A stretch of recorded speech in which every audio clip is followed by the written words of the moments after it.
Good morning. Good morning.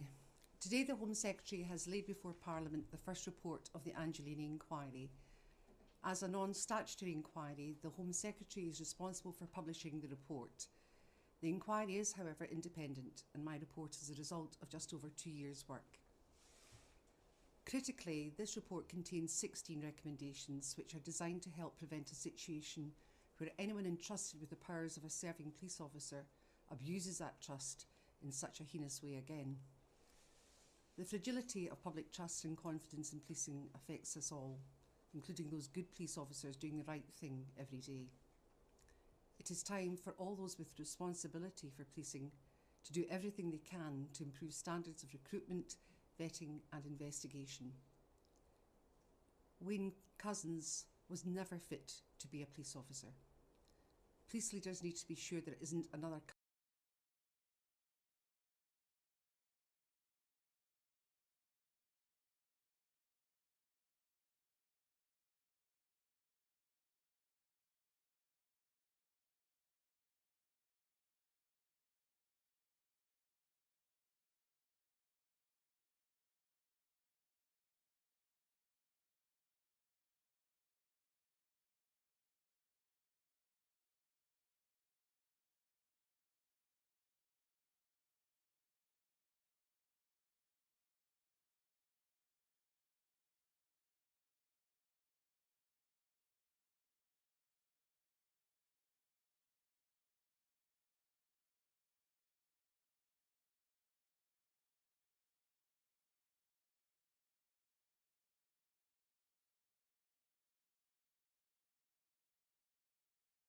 require me to establish the timeline of Couzens' career and relevant incidents.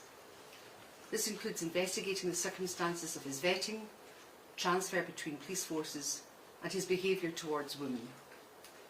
The timeline, together with the rest of the report, has been deliberately drafted to avoid victims of Couzens' crimes being identified.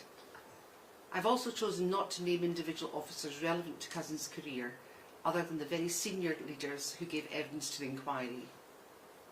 I did this because I wanted to encourage open and frank testimony from those that gave some very sensitive evidence. I've also not named individuals who could be criticised for their action or inaction. It is not part of my role to comment on those specific individuals, but I note that, where relevant, there have already been separate misconduct proceedings. My job was to identify the systemic failings or problems that led to Couzens being able to commit his horrific crimes as an off-duty police officer. Sarah's murder by an off-duty police officer shocked the nation. It triggered a surge of discourse about women's safety in public spaces and started a tidal wave of reporting on police misconduct, particularly where officers misused their powers to commit sexual offences.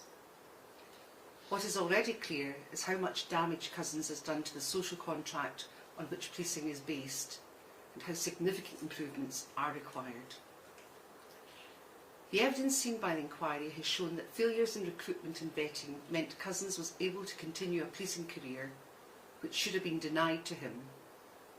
Failures in investigations into allegations of indecent exposure meant opportunities to disrupt Couzens' offending and bring his policing career to a halt were missed. It is clear that Couzens carefully managed the impression he gave people of himself. This included the way he manipulated information on application forms and his troubled finances. It also included the way he shared his callous views towards women with only a very small group of like-minded people on a social media group. This all enabled him to target vulnerable women while operating in plain sight as an apparently unremarkable officer. However, the fact remains that 3 separate police forces allowed him the privilege of being a police officer when they could and should have stopped him. Wayne Couzens is a predatory sex offender and murderer. Evidence of his alleged offending, his preference for extreme and violent pornography, and his unmanaged debts date back nearly 20 years prior to Sarah's murder. The report explores this in detail, but I will draw your attention to some of the major red flags and missed opportunities to halt Wayne Couzens' career and bring him to justice. The inquiry has seen evidence that Couzens allegedly committed a very serious sexual assault against a child, barely in her teens, before his policing career even started. Problems of money also predated his career with the police. Couzens had substantial unsecured debt by the time he was arrested for Sarah's murder. At the same time, the Metropolitan Police Service were taking action to recover up to £15,000 that had been paid to him in error, and a year-long mortgage holiday was about to expire that month. These pressures undoubtedly affected his ability to serve as an authorised firearms officer at that time. I've seen evidence of Couzens' diverse and deviant sexual interests and understand these to be potential drivers for his offending. It is alleged that on a number of occasions Couzens tried to show friends and colleagues pornography, including some of a violent and extreme nature. It is further alleged that on at least 2 occasions he shared unsolicited photographs of his penis with a young woman, and that he paid female online retailers to masturbate into clothes and send them to him. Since his conviction for Sarah's abduction, rape and murder, Couzens has been convicted of further crimes of indecent exposure, one of which he had already been linked to while a serving police officer. Some further allegations were charged but remain on file. Couzens is also alleged to have possessed indecent images of children. He has not been convicted of this. Crucially, the report shows how police recruitment and vetting failed to spot red flags about Couzens' unsuitability. Red flags were repeatedly ignored, meaning he was granted the privilege of serving in 3 separate police forces, including as an authorised firearms officer, despite, for example, his history of excessive spending and personal debt. Vetting processes also missed other information, including linking Couzens to an incident of indecent exposure. Couzens failed at interview in his application for Kent Police in 2004. He joined Kent Special Constabulary as a volunteer constable in 2006, wearing the same uniform, carrying the same kit, and enjoying the same powers, including the power of arrest as a regular police officer. He was able to secure promotion to the grade of section officer, a position of authority comparable to a sergeant in the regular force. In a further application to join the regular Kent Police Force in 2008, Couzens failed to gain vetting clearance. Despite that vetting failure, Couzens was retained as a volunteer officer. When he applied to join the Civil Nuclear Constabulary, the CNC, Couzens' financial position was not given proper consideration. According to 2011 vetting guidance, he should have been refused vetting because he had an IVA, an individual voluntary arrangement, which is for those with debt wishing to avoid bankruptcy.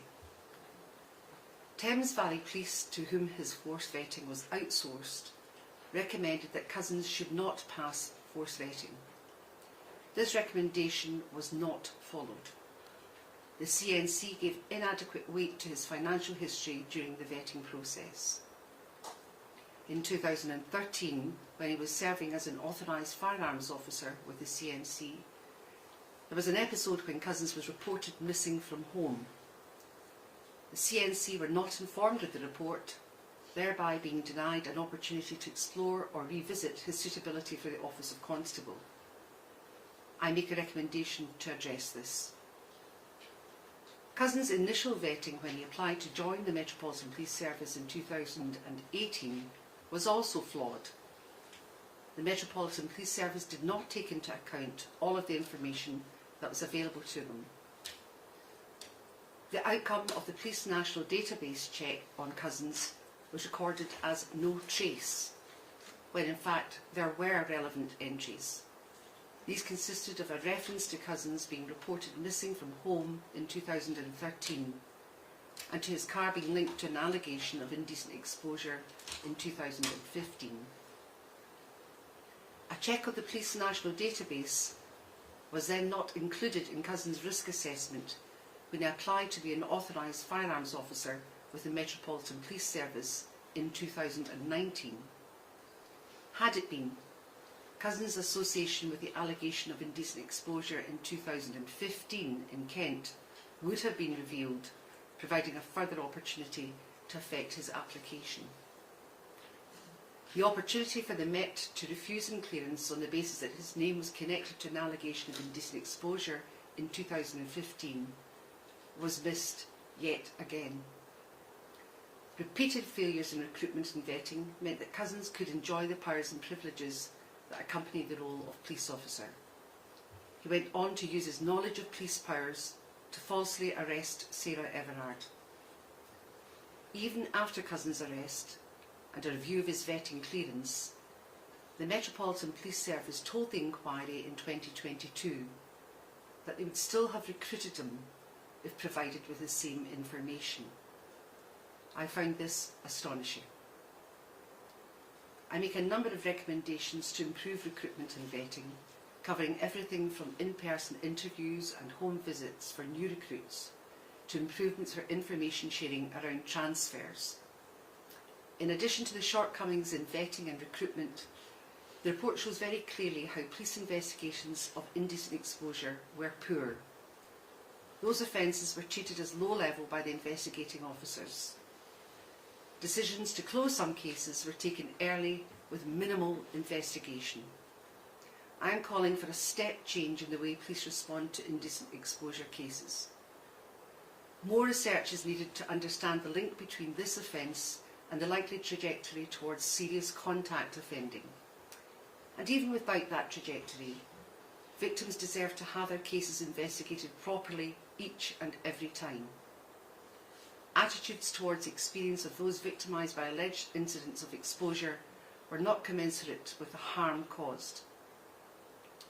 In 2015, a member of the public telephoned Kent Police, having just seen a man driving a car while indecently exposing himself. This same witness gave the police the make, model, colour and registration number of the car, information that was confirmed by automatic number plate recognition cameras operating in the area. In almost no time, checks by the police identified Couzens as the registered keeper of the car. However, despite having his home address and knowing that he was the only male insured to drive the car, Kent Police closed the case and took no further action. They did so without making any attempt to speak to a further witness or to Couzens himself. This was a grave error and a very obvious red flag. By failing to properly investigate the allegation, Kent Police missed a valuable opportunity to disrupt or even prevent Couzens' future offending and to bring into question his position as an authorised firearms officer with the CMC. Victims reported allegations of indecent exposure to the police on 4 occasions before Couzens' arrest. The 2 allegations reported to Kent were inadequately investigated. In addition to the 2015 allegation, Kent Police also responded to an allegation of masturbatory indecent exposure directed at a lone cyclist in a narrow country lane in 2020. With limited investigation, the case was closed. Had the investigation been more thorough, it is possible that Couzens might have been identified as an alleged sex offender and his offending and policing career disrupted. Just days before he abducted Sarah Everard, Couzens was reported for exposing himself at a drive-through. The investigation into these allegations by the Metropolitan Police Service also fell below the standards any victim of crime should expect. For example, available evidence such as CCTV was not collected or considered. He was only interviewed and charged for those further offences of indecent exposure after his conviction for Sarah's murder. He was convicted for 2 of the reported crimes at the drive-through and the crime where he was reported for masturbating towards a lone cyclist on a narrow country lane. The inquiry is aware of 5 other alleged incidents of sexual offending involving Couzens, which, for many understandable reasons, were never reported to the police. Given the known underreporting of sexual offences, I believe there may be even more victims of Couzens offending. Data tells us that women do not always report being victims of indecent exposure. Evidence of the inquiry showed that policing does not always respond to it as it should. I make recommendations about improving the ways that police respond to those who report such crimes. I also recommend an immediate review be undertaken of indecent exposure allegations against serving police officers. My task in part 1 of the inquiry was to examine the facts and circumstances of the case of Wayne Couzens and the cultures in which he worked. Policing is, however, not a homogeneous whole. Pockets of different cultures exist within police forces, and police culture is something that will be examined during part 2 of this inquiry. Good police officers work alongside those who abuse their powers, behave inappropriately with their colleagues, and do a disservice to the profession of policing. Some, like Couzens, manipulate their image at work to avoid drawing attention to themselves. Outside of work, Couzens was reported in 2020 to have been seen wearing a police belt and items of police equipment while off duty. He described himself as an undercover officer. He was not. Although Wayne Couzens was not wholly a product of his working environments, those environments did nothing to discourage his misogynistic view of women and meant that providing he presented himself as professional, his deviant behaviour outside of work could flourish. Policing leaders need to radically transform their approach to police culture if future offenders like Couzens are to be denied opportunities to abuse police powers for sexual purpose. It is time certain types of behaviour, from the unacceptable to the criminal, and low standards are simply not tolerated in policing. This report is part 1 of the Angiolini Inquiry. Part 2 is underway, and the terms of reference for this work includes a broader national consideration of police vetting and recruitment, police culture and standards, and protection of women in public spaces. This includes other tragic cases of femicide in public spaces. My approach to part 2 is informed by what I have learned during the course of part 1. Part 3 of the inquiry is an investigation into the crimes and career of former Metropolitan Police Officer David Carrick. That work is also underway. The 16 recommendations I make are not all new. Failures of investigation, failures of HR processes, and failures of vetting policy and practice are a depressingly familiar refrain in policing. Now is the time for change. Without a significant overhaul, there is nothing to stop another Wayne Couzens operating in plain sight. I would urge all those in authority in every police force in the country to read this report and take immediate action. Sarah's parents and loved ones live in the perpetual grief and pain of having lost Sarah in this way. Her death and the public discourse it caused should galvanise those responsible for policing to ensure that those who have the privilege and power of protecting us can be trusted. Thank you. Thanks everybody.